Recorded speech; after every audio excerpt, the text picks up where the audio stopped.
What's the probate home actually worth? Here's how I price them coming up.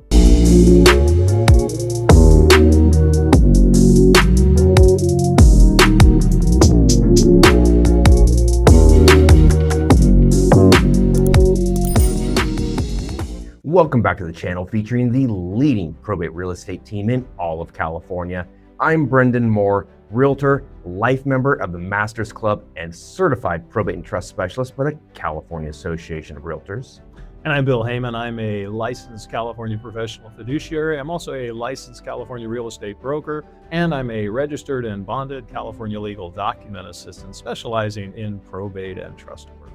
Now go ahead and like and subscribe, and if you've got a house to sell, we can help you avoid the cost and headache of probate and trust administration. Those services come with the listing at a phenomenal discount with no upfront fees, saving families thousands in costs. We can even help with the petition to determine succession to primary residence process. Our contact info is in the About section. Don't wait, reach out today. So Zillow, Redfin, nope. They won't cut it when you are pricing a home in probate.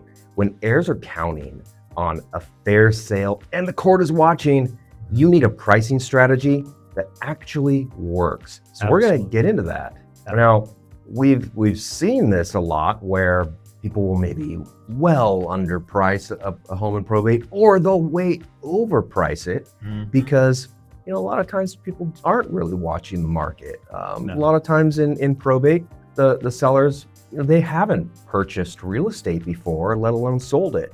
And a lot of times when you purchased it, it gives you a lot of education to be prepared for selling it. Right. So let's talk about how to price them and how I price them. Yeah, let's get into some important points on that. And I know one of them that you've mentioned to me before is how to remove the emotions from pricing. That can be important. Yeah, that is important because heirs often assign emotional or sentimental value to these homes where the court and buyers just simply don't. Now, there's an emotional response that a buyer will have when they see a house, and that is really what triggers them to buy the house is an emotional response that it gives them, but it's not the same emotional or sentimental response that the family has towards the home.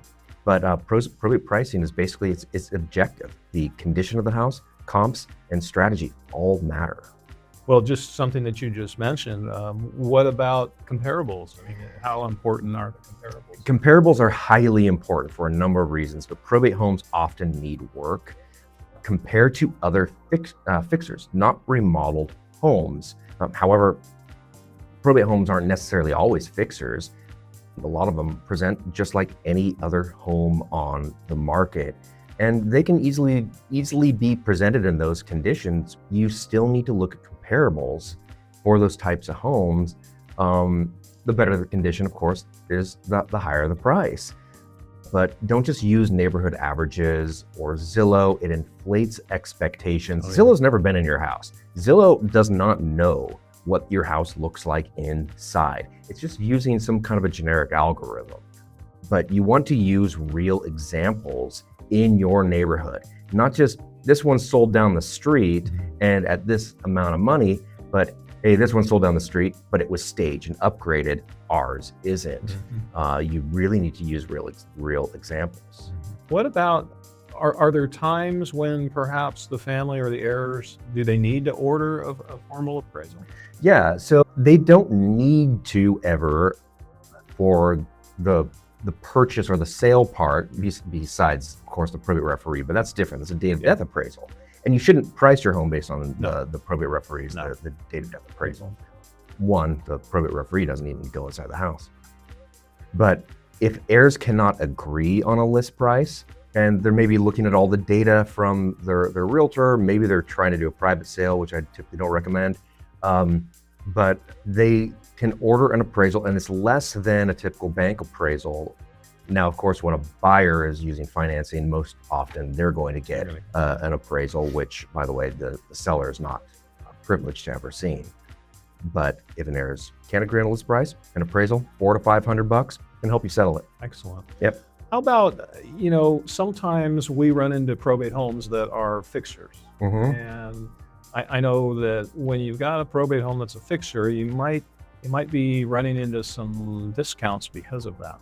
Yeah, you really need to understand the market, the regular market versus fixer discounts. Buyers today are picky, even in probate. Just because of a probate property and you're selling as is doesn't mean they're going to pay as much as they would for a non-probate property that's fixed up. Most want turnkey homes unless they're investors or they're very handy people. But again, they're going to pay the value for that. A $15,000 flooring issue can mean a $30,000 discount on the house. So sometimes people will fix them up sellers will fix them up in order to gain that. But if not, and common in probate, they can't. Yeah.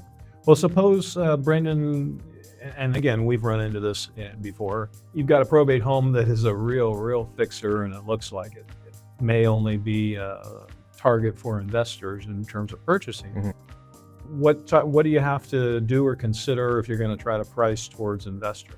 Right. So if the condition warrants it for more of investor pricing, being that the home only qualifies for cash, and your realtor is going to have a really good idea of that. That's based on the actual condition of it. It could be that, FHA and VA financing, for example, are very strict, and conventional isn't as strict, but if the house is a serious fixer, no lender is going to lend on it, so it's going to be mostly a cash only. So in those particular cases, the pricing strategy is to price it slightly lower so it can trigger multiple offers. And that's where you get a lot of multiple counteroffer situations. People might call that a bidding war. It's not like an auction type of thing when you do this, but you can really help to boost that price up because you get buyers competing. Now, I price for real buyers and let the market speak. That's how you push for top dollar. So sometimes people who are sellers of homes where they're like, oh man, this is only a cash only house. The estate might think it can't get a loan, and they might have an investor calling them and telling them, hoping that they sell them for a low price, saying, hey, this is cash only. They might be right. Put it on the market and you'll get the investors competing, because I'm telling you, I've had homes where I get 50 offers on that are fixers, and 40 of those offers are absolute garbage. And that is probably the investor who's in your ear telling you this stuff. And then the top 10 pull away from that. And then the very top 5 are above everybody else. And most likely that off-market one that approached you is not one of those high ones. Put it on the market and you can get tens of thousands of dollars easily more. And we've seen it several times. We've experienced that many times. So kind of give us just kind of an overall pricing strategy, how you like to handle it, you do it. Yeah, you want to use real data, and your agent has access to comps. It's actually very easy for your agent to look up the comparable sales and know how that works. Know what even like the appraiser, if there's a loan involved for a buyer, is going to be looking for, because appraisals are very strict. They're going to use real data too. Now, don't just price low because it's probate. Price based on condition and market. And if you hire the right realtor who's very savvy with probate and just very savvy with marketing, who knows the market, probate won't scare any buyers away, and you will still get market value or better. Yeah. Now, I've priced dozens of homes across California, and not just to sell, but to get heirs their maximum amount of money and paid fairly. So if you're unsure what your probate home is worth, let's talk. I'll run a breakdown and you can price it with confidence. Absolutely. Well, that's great, Brendan. These were some fabulous points about, figuring out what a probate home is actually worth and how to price them. And as you said, anybody out there who is in a situation where they don't know or they need to know what their probate home is worth or the value, please contact us. Brendan would be happy to have a consultation with you. Yeah, thank you very much. And like and subscribe. We have lots of content for you.